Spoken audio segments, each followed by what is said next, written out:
Welcome to the news and why it matters. I am Sarah Gonzalez, joined today by Stu Bergier, Jason Buttrell, and Andrew Heaton. Thanks for being here, gentlemen. Thank you. Stu, what is the tough story for you? I have a very sneaky suspicion that there are cameras on me right now. That's it? Mm-hmm. That's my lead story. Sound paranoid, man. Yeah. It's only paranoid. Bunch. It's only paranoid if it's not true, Andrew. All right, Jason. Been a lot of debate on whether it's a national emergency as far as the immigration situation and the migrants coming up. But what do the border towns actually think? And according to a mayor, well, he's got a pretty strong opinion on it. We'll go through it. All right, and Andrew. If you're an American, should you be able to travel wherever you want legally, even if it's a bad idea? Ooh, I like that. All right, a lot to get into, but first we want to thank our sponsor, Riduzone. So summer is coming up. Do any of you have any beach vacations planned? I don't like beaches. They're just a desert with a hole at the end. Oh. Really, I don't. I know I'm in the minority, but like that's what Pool? they are. You like a pool? Yeah, they're fine. You don't seem like a beach guy. I don't know. I've seen. I am friends with your wife. Yes. I've seen you have a gorgeous pool in your backyard. I'm sure you guys are going to spend a lot of time out there. Yes, yes. Have you considered the fact that there may be some of us who are holding on to some winter weight? Are you talking to me specifically? I don't know what's happening with this. This is an intervention. This isn't even a real show. This is nice wanted to talk to you about your rapid weight gains, dude. None of these cameras are even on.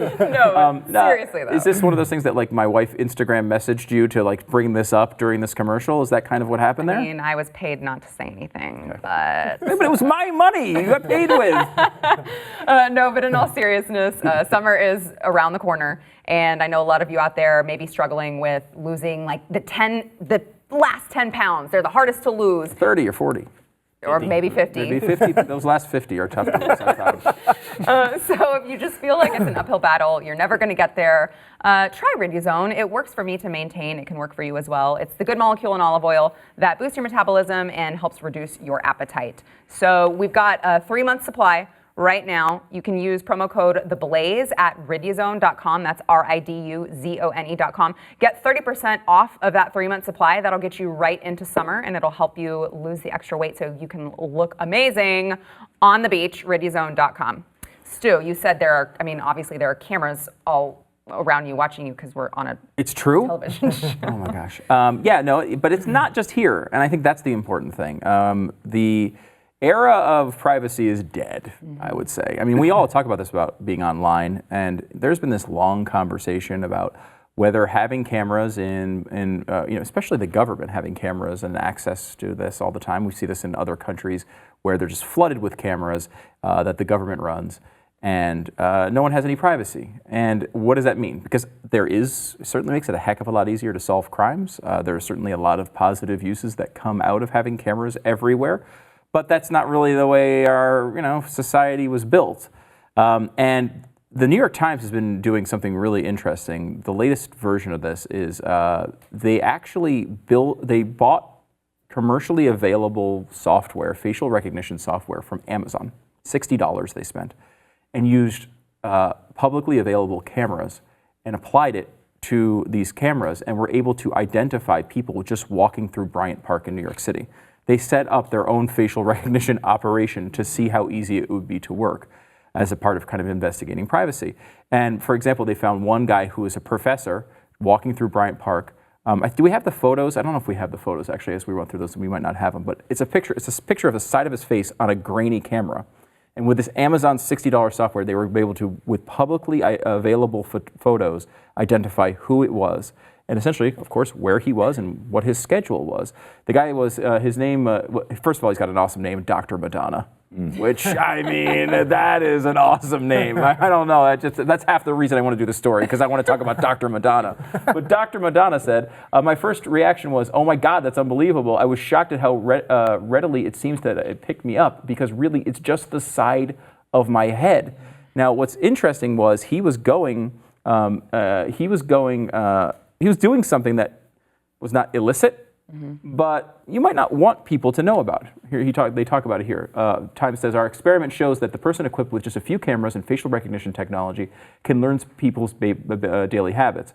When they arrive at the office each day, who they get coffee with, whether they left work early. When we identified Dr. Madonna, he was on his way to lunch with a job candidate, an example of how midday outings, even of law-abiding citizens, can sometimes be sensitive information. So this guy's out, interviewing for a job, has no idea this is going on. Obviously, they did get his clearance. They didn't just run this article without talking to him because it's supposed to be an experiment. But it opens up this idea of, we've fought for a long time about government having access to cameras, but is it different if private institutions have cameras everywhere and the government can just access them? I don't know that there's much of a difference there. Well, I even feel a little creeped out by the private sector doing it. Yeah, right. I'm kind of, this is a weird situation, because I don't feel like it's a clear-cut constitutional imperative or even an individual rights imperative. Like it used to be that your privacy was like you can't go through someone's letters, right? But now, if you walk outside and then everything about you is completely public, that's creepy. Did they get Dr. Madonna's consent to actually do the test, or just to get his consent? Afterwards, they didn't know who he was. They actually identified him with facial recognition, called him up and said, "Hey, Dr. Madonna!" That's crazy to me, because any other experiment that anybody would do when it's involved on human beings, you have to get their consent. Yes. Now they're doing experiments basically for machines to learn based off of our behavior without asking for our consent to do that. Yeah, and of course, which they can do because it's It's public again. These cameras were put up publicly for Bryant Park. They're not even security cameras. They are just, hey, do you want to know if the ice rink is open? That's the reason they were put up. So now it's just filming and we used to walk through that park every single day. It was right across the street from our studios in New York. And you would now, every single person who walks through there is available. And it's not just the Times doing this, right? Anybody can afford a 60, any criminal, any creepy ex-husband, anybody can do this and spy on people as they're going through this. And it's one thing to sit there and watch a New York park for thousands and thousands of people trying to pick one out. It's another thing if you can scan it against available public photographs and get an alert every time someone enters that park. I mean, it is a level of creepiness that I think is overwhelming. And to give you an example of how crazy this has gone, let me show you a graphic. This is from the Times story. If you see one camera, there's a little green dot, one camera. In 2005, that's how many cameras they had. It's a little hard to see in the background, but all the green dots are more cameras now in New York. I mean, it's gone from 1 to, 5,000 or something. Hundreds and hundreds and hundreds at the very least, all over New York City, basically everywhere you go. And that, it's Manhattan, but this stuff is coming everywhere. It's part of a series that the Times is doing on privacy, and it's actually been, really interesting because you realize that this era of expectation of privacy that's gone. It really is gone. And I don't think there's anybody, I don't think the public, a private company putting a camera out in front of their store and facing the public square is not a crime. There's nothing criminal about that. Amazon making software, not a crime. There's nothing here that's criminal, but we have to realize the world we live in. And there's a line in the story of one analyst saying that if we do not, he said his take was, the only way we stop this from being completely out of control and really affecting our society negatively is if we ban facial recognition technology. Now that's a huge step, and I don't think you can do that. Yeah, that doesn't sound like an easy thing to do. How often do bans actually work? Yeah. But I mean, that's the sort of that's a big difference in our society, and it's yet again another one of these things. And since I'm sitting in where Glenn usually sits, I can talk about these things. Like AI, even our cell phones. We never had a conversation about these massive changes in our society. I feel like a lot of times when these things happen, they're long and slogged out debates, and everyone understands the scope of it. These things, we just handed 6 hours a day over to our phones in 2007 without really a real decision.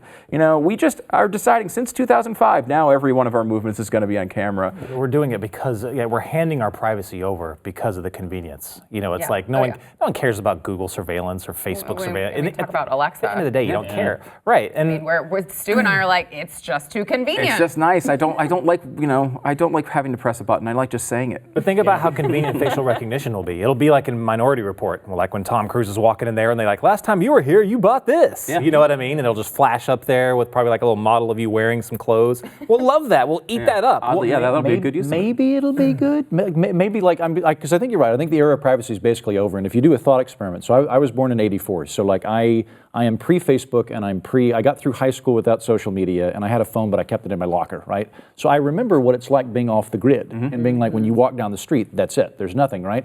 And I haven't had that feeling now in like 15 years. Yeah.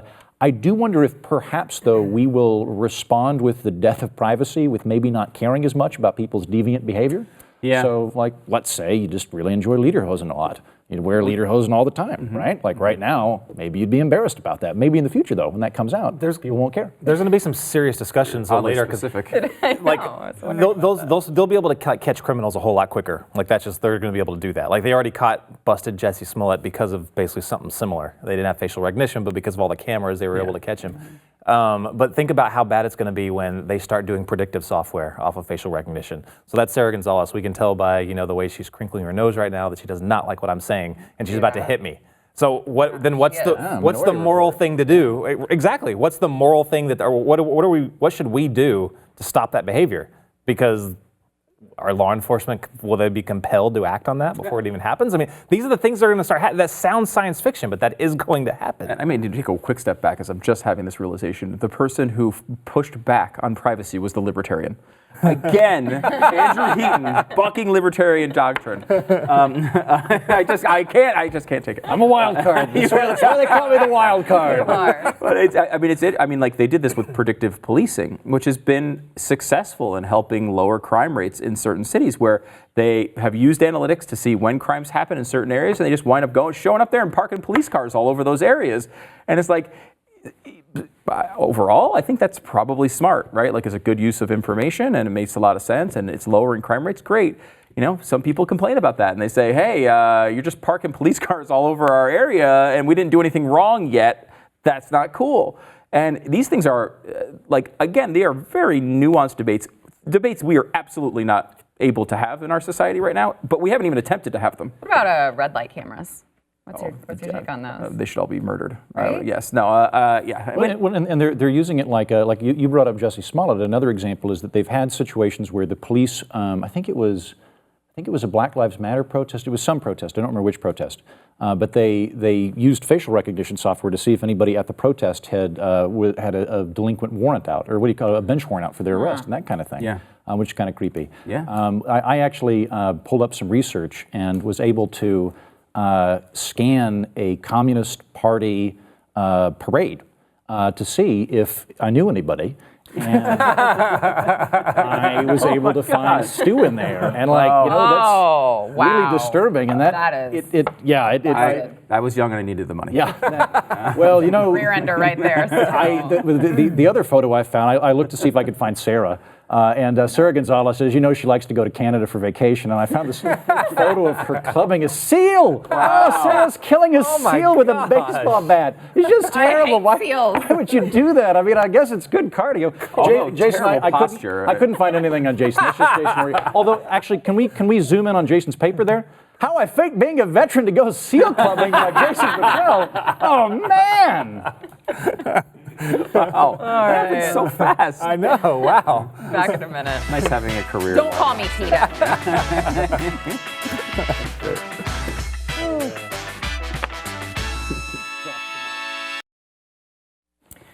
All right, Jason, you said a mayor has some strong opinions about the border crisis? Yeah, so Yuma, Arizona is one of those it's one of those spots right along the Mexico-U.S. border that's it's got a whole lot of desolate areas. We've seen some other politicians going to other border areas like Beto, O'Rourke was that one saying, hey, everything's just fine. I would tear down some of these walls. There's absolutely no problem here. Look, no one's crossing the border as we're doing this entire interview. The mayor of Yuma was saying that just a couple of days ago, we had over 350 people were apprehended in one day. Over 2017, 97% of the people that are involved in the catch and release program that came over illegally, 97% have all been just pretty much left. They're still in the United States. A lot of them to those border towns.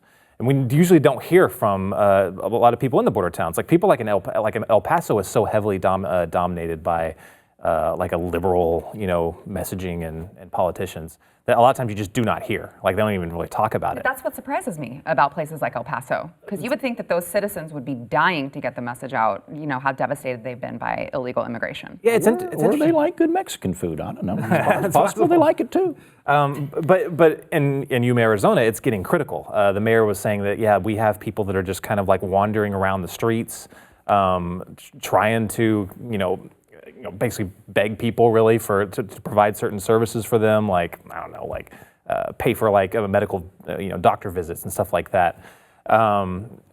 It's gotten so bad that he has actually issued a state of emergency. So he's saying that it's gotten to the point to where we are in the city of Yuma, Arizona is in an official state of emergency because of this. And like you said, it's amazing to me that we haven't heard more stories like this. Yeah. But it's absolutely insane that we have a clear emergency situation that I wholeheartedly believe. It's at that level. The tactics that are being used now, this is not going to stop. It's just getting worse. I was just following last week. There's another 4,000 person caravan that crossed over and it's on its way down. Like they're all doing this now. It's now dangerous to like pay a trafficker or getting with some of the criminal elements. The cartels run many of those. And half the time, the people that are coming over are getting taken advantage of. They're either getting killed or sexually, assaulted. It's awful. So they're just not dealing with that. They're just jumping on these caravans. That's the new hip thing to do. And there's many people, as Glenn has pointed out in his show, that are enabling them and helping them do that.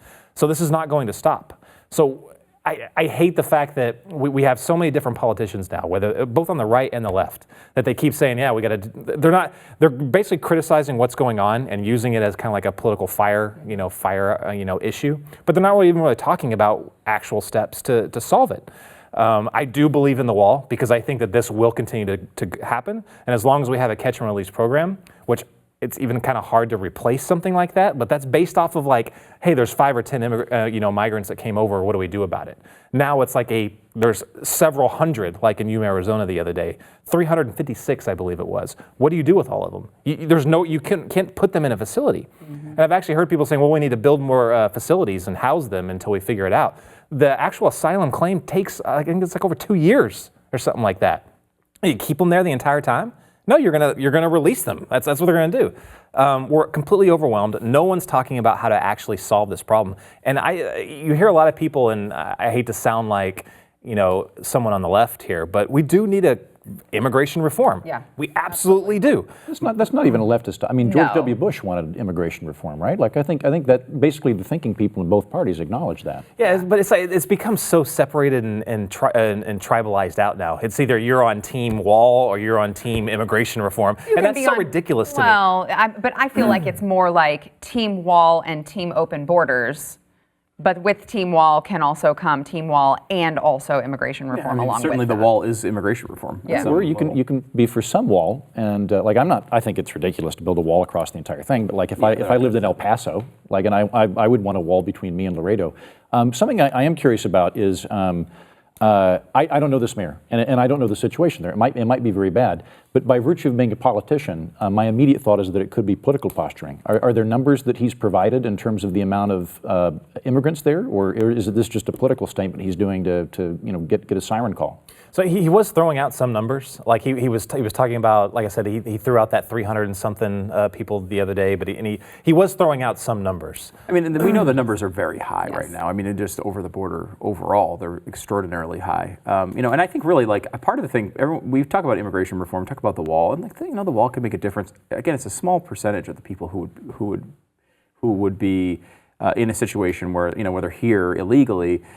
Would be affected by the wall, even when it's built. I mean, it's not. It will help in certain areas for sure, but it was really, I think, asylum reform and refugee resettlement reform is really important right now. Look, I think it's vital. We have a giant freaking charity in this building that is resettled refugees from places like Syria and in Iraq.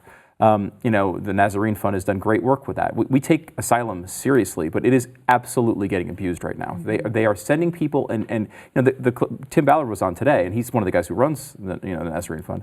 The new thing that they're doing now, we've now incentivized with this policy that the people are bringing kids up to the border and dropping them over the walls, of course, then the border people come over and they pick them up like they should. They bring them to the facility. Do you have any relatives here? Yeah, my Uncle Bob. Here's the number. Uncle Bob comes. It's not his Uncle Bob. They found in the last year, only in the last year, 1,700 different kids have said someone has come to pick up a kid, and they said, no, that's not actually my relative. 1,700 in 1 year. Wow. I mean, and you think about that's an incredibly high number. Think about how many kids crossed in those situations, how many times they were too terrified to tell their, to tell the person coming to pick them up that they weren't actually the relative. I mean, asylum is something that should absolutely not be abused. And for some reason, the part of the argument that's supposed to have this, the nice side of the argument is saying, well, you should just honor all these as if they're legitimate. Mm-hmm. I want to honor the ones that are legitimate. I do. I mean, like the major countries these people come from when we're talking about refugee resettlement and asylum are places like China and Iran. It's not, most of the things they're talking about in Central America are not even covered by asylum or refugee resettlement. It may be that these people are being told to do this because they're told that it's all right, but our system's getting overwhelmed. We have no way of handling this, and the Democrats' answer is to be, well, don't be mean to these people who are saying that they're victims of these crimes. I'm going to give my answers. Yes. This is me coming from the libertarian side of things. Yes. Okay. Here we go. One's not libertarian. You mentioned there's about a 2-year wait to process. I think something that Glenn's called for and that Bernie Sanders called for, and I normally do not link the two of them, no. Is having more judges that adjudicate asylum, which makes like perfect logical sense to me to do that. Republicans did attempt to pass something with that, and the Democrats did block it. Really? Yeah. Well, and I mean, like I said, George W. Bush tried to get a guest worker program going. And if you go back to Reagan and George H.W. Bush, they were arguing about who was more pro-immigrant. So it is more across the board than we often portray it. The other two things I would do is, one, get rid of American agricultural subsidies. I think they're terrible. We've talked about the Farm Bill, which I think is a horrible thing. One of the Don't get me started. Get Jason we're all on team burn the Farm Bill. But one of the things you do is by eliminating a rigged, weird government Soviet-style system that we have in America, you allow their agriculture to be competitive, because the one thing that these countries have in Latin America is very cheap labor. Mm-hmm. And if they can compete with us, then they're not going to necessarily need to leave. And then the other thing I would do is figure out a way to pretty much end the war on drugs, because that jacks up the prices of the drugs. That gives more incentive to all the drug dealers that are killing these people in Latin America. So let's take the money out of them. It's absolutely insane that you have to go to, you can't go to a consulate in, Nicaragua, a U.S. consulate, and say, I'm declaring asylum because I'm going to get killed otherwise. You can't do that. Yeah. You have to leave the country and then claim asylum. You're setting up these caravan situations to happen. You're inviting them to mass travel towards the border. Change that system just to start. That's just a start. Yeah. All right. Back in a minute.